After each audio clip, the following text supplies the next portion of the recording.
Good morning, dear students. This is our third video class or part 3 you can say from Delhi Sultanate, and today we are going to discuss about the emergence of strong empire.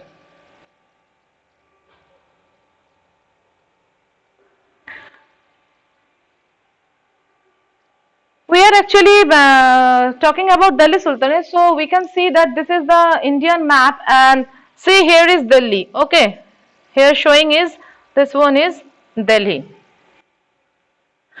Now, in the early phase of the Delhi Sultanate, the sultans were satisfied with their control over the fortified towns. Fortified towns means high walled building is the fortified. Okay, so they were satisfied with their towns and didn't make many efforts to move out to safety to control the hinterlands. Okay, so actually they were very much satisfied with their fortified towns, and they didn't make any efforts to move their safety to control the hinterlands. What is the meaning of hinterlands? Hinterlands means is remote areas. Okay, you know that still now there are few areas where communication is not going properly. So that is the remote area. So and that is called the hinterlands.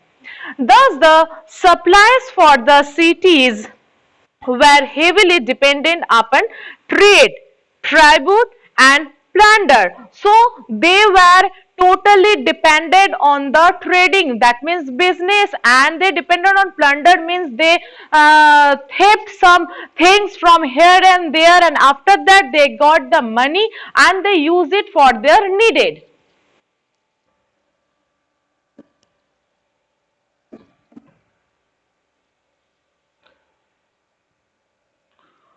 So it was their income of the sources of income. Now they were heavily dependent upon the trade, tribute and plunder. These, however, had led to various other problems such as difficulty in controlling the captured territories that were far away from the fortified towns of sultans. So as they were maximum time they theft the things from here and there, and they use that money in their needed. So it creates sometimes very much problem. Why? Because they can't control their captured territories. Whatever the territories means, you know, the area. Okay, so they can't control that area and their fortified towns. The Mongols were also a constant threat to Sultan's authority. So Mongols given them threat all the time. That what type of threat? That they come to India and they had taken the India in their hand. So this type of threat they got from the Mongols. They come to the Delhi and capture the Delhi. The nobles and generals looked for any opportunity to establish their authority and overthrow the Sultan. The later strong rulers of the slave dynasty like Ghiyasuddin Balban, however, effectively dealt with all the problems. So who means deal with all that problem? Who handled the problems?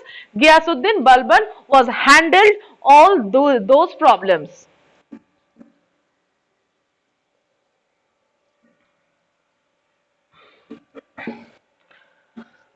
Now, the next dynasty is the Khalji dynasty.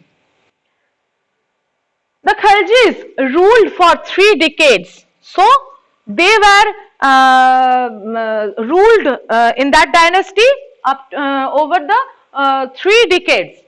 They were very ambitious and wanted to expand the empire. So they actually they were very ambitious means they having a desire to achieve something new, okay, for future.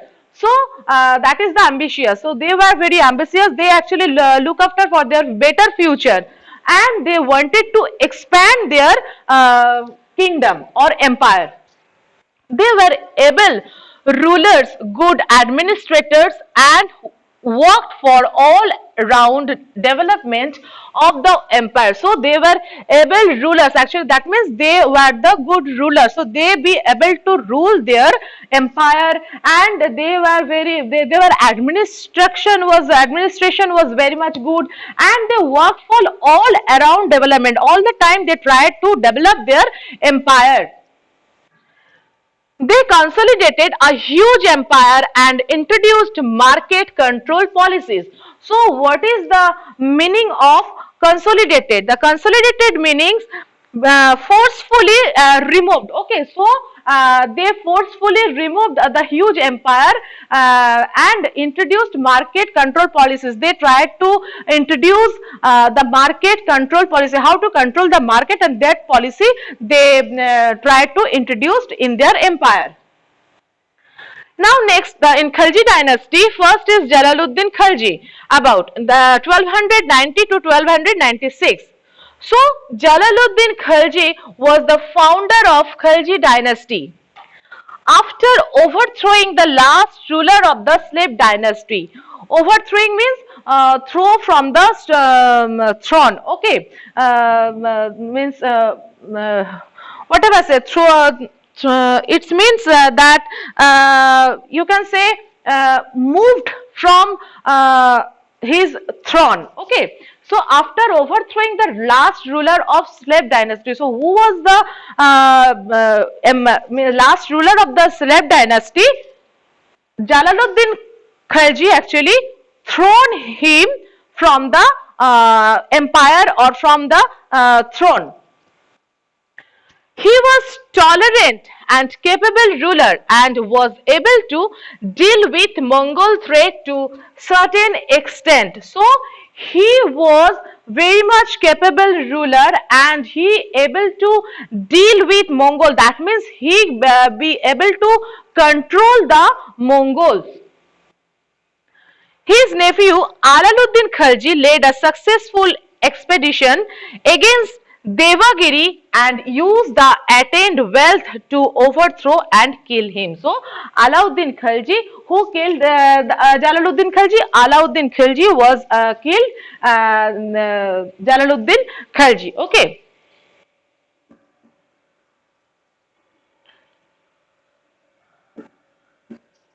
Now the next, Alauddin Khalji, 1296 to 1316 CE. Alauddin Khalji was the most powerful ruler of the Khalji dynasty and the Delhi Sultanate. Alauddin was a brilliant general and a very clever administrator. So, what was the feature of his character? He was most powerful ruler. First feature is he was most powerful ruler. He was very clever administrator. He was a brilliant general. So these are the characteristics. Okay, his characteristics. He was the first Turkish Sultan to build an imperial empire in India. His policies were very effective for the development of his empire. So that means whatever policies he actually applied, it was very much effective. That means it was worked actually.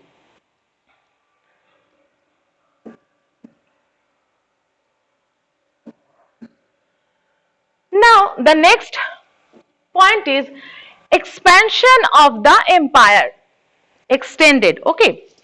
So Alauddin's planning and execution abilities resulted in strategic and economic gain. So whatever strategy means plan, whatever plan he was taken for his empire, it was effective, and from that strategy they gained the money. Their economic conditions was developed.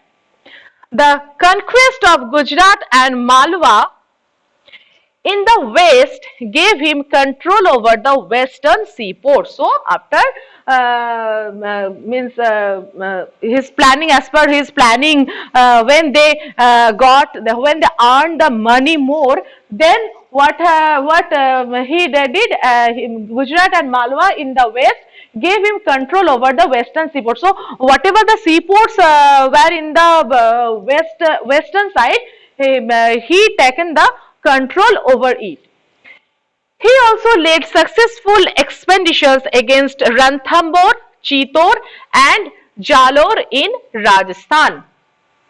Alauddin next organized an Aradas campaign against the Deccan. So what is the meaning of Aradas? Aradas meaning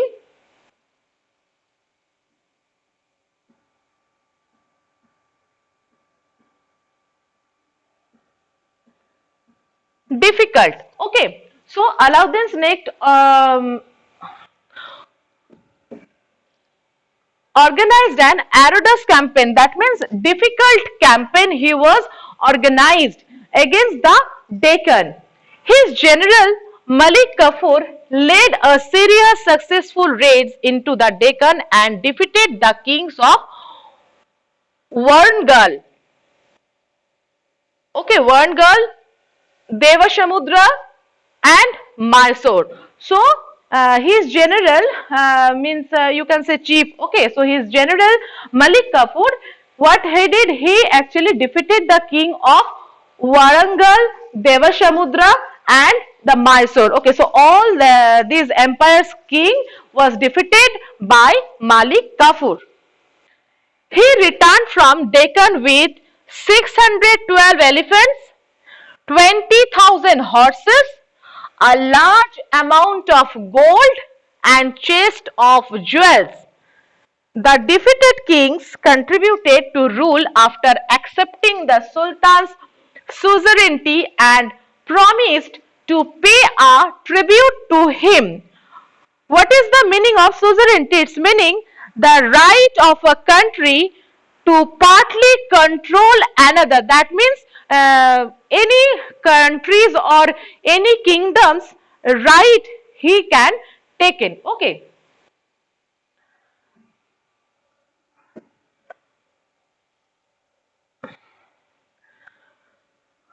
Now our next part is military and administrative reforms. That means he reformed the military part and the administrative part. Alauddin Khalji was a good military strategist. Okay, that means he actually his plan was for the soldiers or for the military was very much means very much effective. Okay, so he also introduced some well planned military reforms. His main aim, what was his main aim? Behind these reforms was to keep a well motivated, disciplined and trained army. So actually he tried to develop the military armies in a new form, in a new way, and he tried to motivate it nicely. He tried to make them disciplined. He tried to train them properly, which could face strong opponents like the Mongols. Alauddin maintained a well-paid army. That means he paid in army troop very well. Okay, that means salaries was very good, consisting of 4,75,000 horsemen. He introduced the system of branding horses called Dag and a system of maintaining profiles of soldiers called Chehra. So he introduced one system that branding horses, those who are the branding horses, they were known as Dag, and the system, whatever system he maintained for the profiles of soldiers, maintains for the soldiers, it's known as Chehra. Alauddin was successfully able to deal with the Mongols by strengthening his army,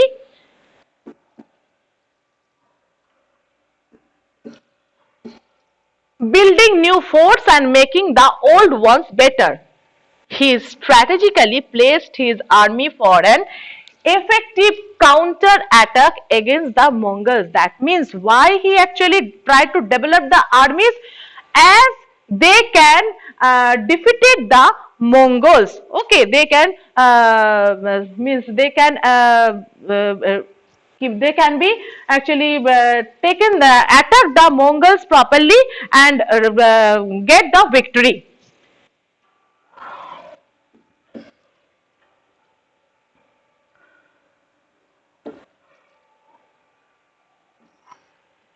Okay, students. So our next topic is market control policy of Alauddin Khalji. In next video, we will going to discuss about this topic. Okay. So till thank you.